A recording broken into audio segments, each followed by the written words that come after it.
Unemployment filings are down. Hunger is down. Jobs are up. Wages are up. Manufacturing is up. Growth is up. America is finally on the move again. President Biden touting today's job numbers. The U.S. added 559,000 jobs, unemployment dropping by 0.3%. But for many Americans, the recovery is still ongoing. 7.6 million fewer Americans are employed today than at the start of the pandemic. Republicans claim that somehow unemployment benefits themselves are to blame. This excess bonus, that makes it not irrational for people to conclude it's just as profitable to stay home as to go back to work. Enhanced unemployment benefits are creating an incentive for people not to return to work. We are pushing back against the federal government incentive for people to stay home. This is just an updated spin on the tired old attack on welfare queens and makers and takers, or 47% shout out to Mitt Romney, but it's nonsense. The Washington Post highlighting that people can't work for a lot of reasons, including childcare, health concerns, and the simple fact that their old line of work or the restaurant or the business or the company may not even exist anymore. But that hasn't stopped GOP leaders in 24 states from moving to cut unemployment benefits, impacting almost 4 million people. Joining me now is Jelani Cobb, staff writer for The New Yorker, and back with us is Dr. Christina Greer from Fordham University. Jelani, I will start with you. There's a great piece in Eater right now that talks about the fact that some of the highest mortality rates during COVID were like online cooks, the people who had to work in restaurants that continue to be open. Can you talk a little bit about just the historic nature of this dishonest message from the right that people are lazy and they don't want to go back to work, when the reality is they're facing real challenges if they want to go back? Sure. I mean, so if we go all the way back to the Reagan campaign point about the so-called welfare queen, and the way that was at that point was a break with the kind of protocol that people were using to talk about race, poverty, and so on. But it's become part of the standard playbook. And as with the standard playbook, you see that it has metastasized out in other directions. That if you could demonize the most vulnerable and stigmatized portion of the population, i.e. Black women, you would be able to deploy those ideas against other people and others. Well, the reason that you can't get this is that, the teachers, as you saw, Chris Christie had great political profit. Who would have ever thought that you'd be able to demonize teachers? But that was right. the mainstay of him being elected governor there. We're like, oh, well, we have a problem with the city workers, with the municipal workers. And there you have Scott Walker. Using that same sort of thing. And all these people are lazy, they're on the dole, they're trying to get more than they're worth, et cetera.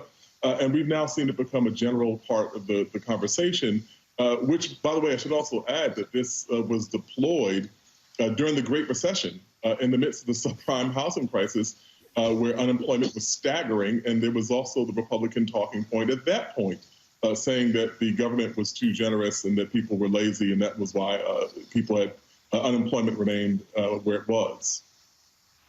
Yeah, and Jelani, I like this point also because it's always easy to blame the poors, right? Well, it's your fault that you got screwed over by a mortgage company. It's your fault that the Ruby Tuesdays that you work at is now closed. And, why didn't you magically become a computer programmer while you were in lockdown for the last 10 months?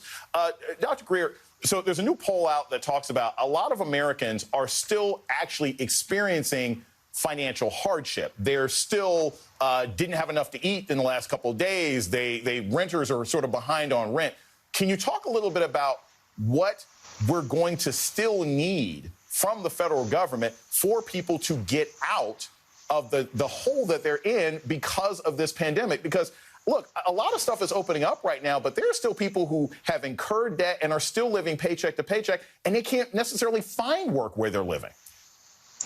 So, Jason, we have to sort of zoom out, right? We know that we've lost over 500,000 Americans to COVID. Some of those people were the breadwinners of their family, right? So already families are struggling. We know that we have a lot of long-haul former COVID survivors, but those medical bills are still piling up. And so many people don't have insurance that's going to cover every single doctor's visit that they still have to have for this long-haul COVID as they recover.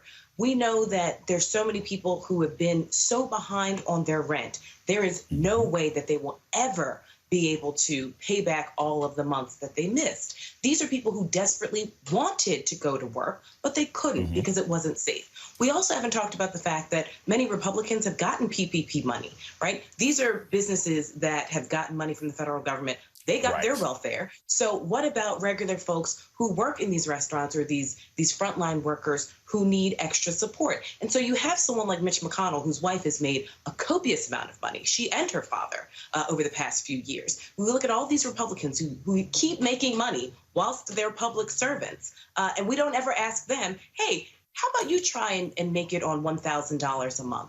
Right, while you're trying to raise children, while you're trying to recover. So it's a larger conversation that LBJ had, and he said, we know that Donald Trump doesn't respect poor people. He thinks that they're dumb because they are poor. And so LBJ, as I paraphrase, if you can convince the poorest white man that he's better than the Negro, you can pick his pockets all day long. So just like Jelani said, if you don't have to explain why you took their job away, you just say immigrants took it. Or the blacks took it, right? You don't have to talk about the financial decisions that you have made as a Republican individual that has really eroded the strength and wealth of this nation.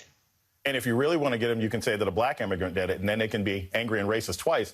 Jelani, so this is the thing. I've been really paying attention to what these new incentive structures are in our sort of emerging from the pandemic economy. And I've noticed two things, and I want your sort of perspective on this.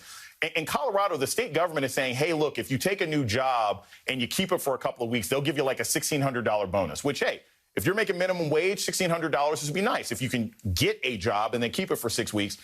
And then increasingly, even sort of higher-end executives and headhunters that have been going out for employees have been saying they've been offering people the opportunity to get hired but continue to stay at home and not have to come into the office. What does our new economy got to look like to get people back to work? Because again, if your minimum wage is $11 an hour and I got 2 kids at home, like it's cheaper for me to stay at home than to go out there because I can't afford childcare. So what changes are we going to have to see to bring people back into the office, bring people back into the workforce? Well, I mean, I think that the irony of this is that what we're basically seeing are things that people on the left have been arguing and fighting for decades before this. Yes. When we're talking about driving down wages and not wanting to increase the minimum wage, well, if you're worried about people thinking that a government check is more efficacious than getting a job, maybe you should increase the wages that people are actually getting at these jobs. And then, beyond that, when we look at the issues around childcare, and there not being any real political momentum to do anything about that, and millions of people in this country lacking access to quality and affordable childcare, that's also a drag on the economy. We've been talking. How many years have we been talking? Particularly women and feminist organizations and movements. How many years have we been talking about the necessity of a flexible workplace for people to work from home? And so we just saw the pandemic lay bare all of these arguments that we've been having in theory for decades, and now we're seeing them applied in practice, that these are the things we actually need right now. And hopefully somebody will pay attention. Some of these Fortune 500 companies will understand that this applies not just to the wealthy and the educated, but folks working for an hourly wage as well. Jelani Cobb, Dr. Christina Greer, thank you guys so very much.